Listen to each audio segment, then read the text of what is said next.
dog in your life is thinking? Well, join me, Liz Murdoch, animal communicator, talking with the dogs and finding out what dogs want people in their lives to know and understand. I've spent my life talking and listening to animals. So if you consider yourself a dog person or just happen to have a dog, I'm here to help you learn how to talk or listen to the dogs in your life. I chat with people too, sharing stories and tips on exactly how animal communication or being a dog whisperer makes an impact at home or when working with the dogs.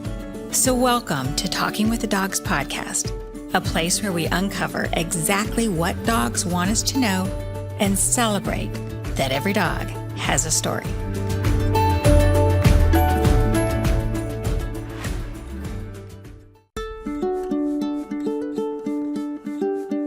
Hi, this is Liz Murdoch. I am here today at Talking with the Dogs with a bonus episode of Cat Chat, which many of you have been asking for. So we are going to talk with a cat. She's a cat. I don't know how old she is, but she's in her later years, she says. Her name is Kitten. So I know it sounds confusing, but we're going to talk with Kitten the cat and her family, some of her family members. We're going to talk with Jessica and Nathan about what Kitten wants people to know. So, welcome, Jessica. Nathan. Hi, Liz. Hi. Your family, as you say, are telling me, Kitten, there's a lot going on in your house. And I know that the family has had more cats than normal. And Kitten says she thinks some of these cats are going to stay. And she's trying to figure this out, what to do about it, because she's had a lay of the land. She's been in the house longer than most everyone, is her attitude. And she feels like it's like a shifting in the house. Like if you were in your bed, Nathan, and somebody came and jumped on it and took all the blankets and moved it around, that's what she's feeling like right now, that things are changing and she has to figure it out. Not that it's bad. It's just like, now what do I do? So she says, as she squints her eyes, she says it's sort of difficult at times, but she loves your house because she says there's so much to do around there. And she loves the activity, Nathan. She likes looking out the windows at things that are flying around, but sometimes it's just like the movement. Keeping track of what's going on in the house is also interesting to her. And it's confusing because there's a lot of change right now. And she keeps coming back. She's trying to figure out what to do with that. She says that one of the things that would make it easy for her is mealtime. And that she says it gets hectic with her meals. And that's where she's a little out of sorts. And that she wants to go back to the way it was with her meals. Does that make sense to you? You know what she's talking about? She says there's too much going on at mealtime. It used to be some peace and quiet. I can't get anything done around here. And especially at nighttime, her evening, does she get fed twice a day? She does. I see that there's been this new chaos of shift and she wants this peace and quiet to eat. And that's what's bothering her the most. So what would you like to say? What can you share?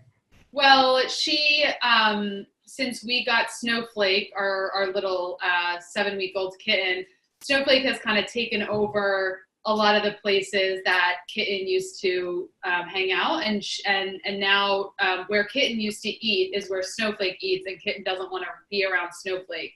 And even if I move Snowflake's food, if I put Kitten's food there, she won't want to go there because Snowflake will be all up in her business. So now Kitten will kind of come upstairs from the basement and like tell me it's time to eat.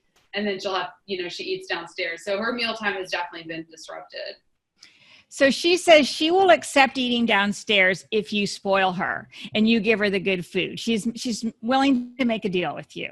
You make it so enticing downstairs and give me something better that's mine. She's like, I want mine. Downstairs, I will cooperate because I know that Snowflake is staying and I was there once. I feel for the snowflake, but please, I want something that's mine downstairs. And it's like chicken, or she wants something good. You make it worthwhile, make it good.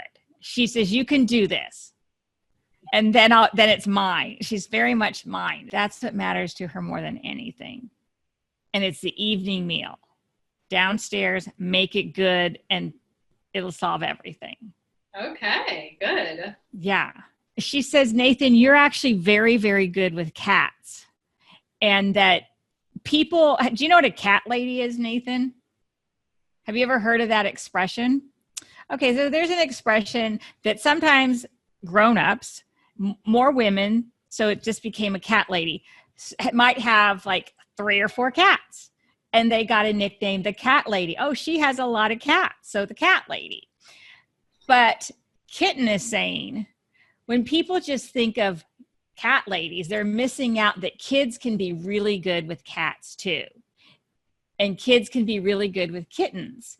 And even though kittens are small, there are people, she says, boys like Nathan, who are actually very, very good taking care of pets. I guess you sometimes help clean the kitty litter. Have you done that before? Not yet, but you could. She said there are things that you could do, but tell him he has to wash his hands. You always wash your hands after you clean a kitty litter box. But she says you're actually very, very good. And she wants people to know, first she wants to thank you, Nathan, for the good care that you do with the cats and the kittens. Because Snowflake, she says, she sort of shakes her head about Snowflake. Like she's not ready for much to do with Snowflake. She's, yeah, I see the eyes. I see the eyes, but Snowflake needs a home. You already love Snowflake. Snowflake can stay, and she likes how you are really good and you're gentle because Snowflake's little, and she says you're very good with holding Snowflake with both hands, and you know how to you're a special boy with the cat. And she said it's important that listeners know that kids are just fine if you just teach them how to take care of a kitten. It's just nonsense that cats are just for cat ladies. Mm-hmm. Oh, you want something for Jessica. Okay. So Jessica is a busy mom. She says, but she always makes time for you, for me. And I've got dogs that are getting excited. She has so much gratitude for you because you make time for her in your busy day, and that you have a pause, that you're very good at pausing and making time for Kitten to feel special. So it's like, it's not, she says she doesn't feel like she's one of those cats that needs a lot of time with you, but the time that she gets, you go deep with her. And she's very, very appreciative because it's the perfect amount of time. She says she's not a high maintenance cat. She's very independent. She loves the house. She's looking forward to dinner. She says you're going to make it up to her the rocky road with Snowflake, and that she was looking forward to dinner a lot, and it's going to be just fine. And she might even be fine sleeping down there some of it, more often if you need. She likes it down there. So she's got gratitude for you. Aww. Yes. So who has a question?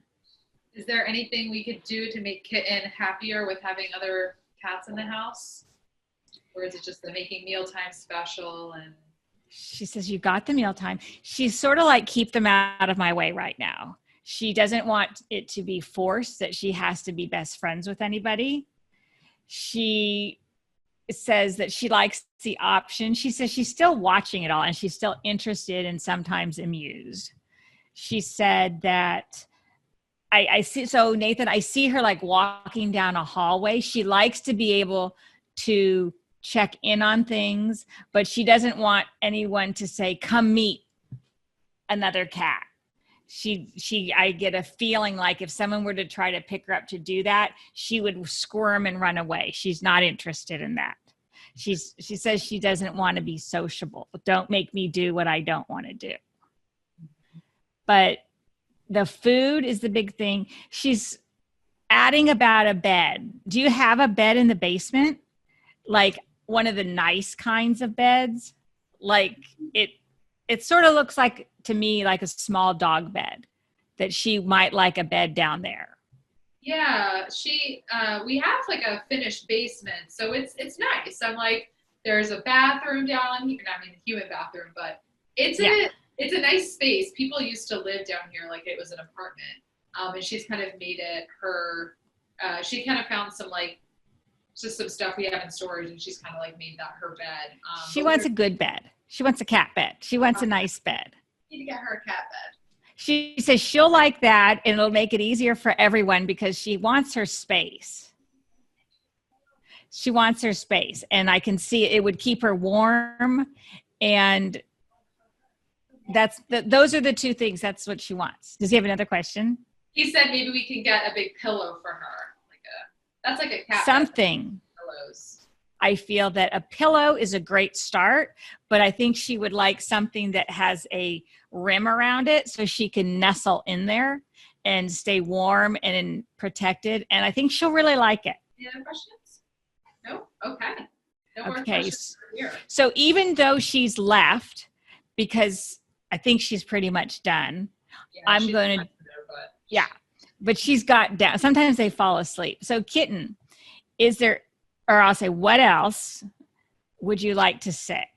So what Kitten says that she really wants you to know, and she's very serious, is that what you're doing in your house, helping these other cats, she says it's big business. It's really important.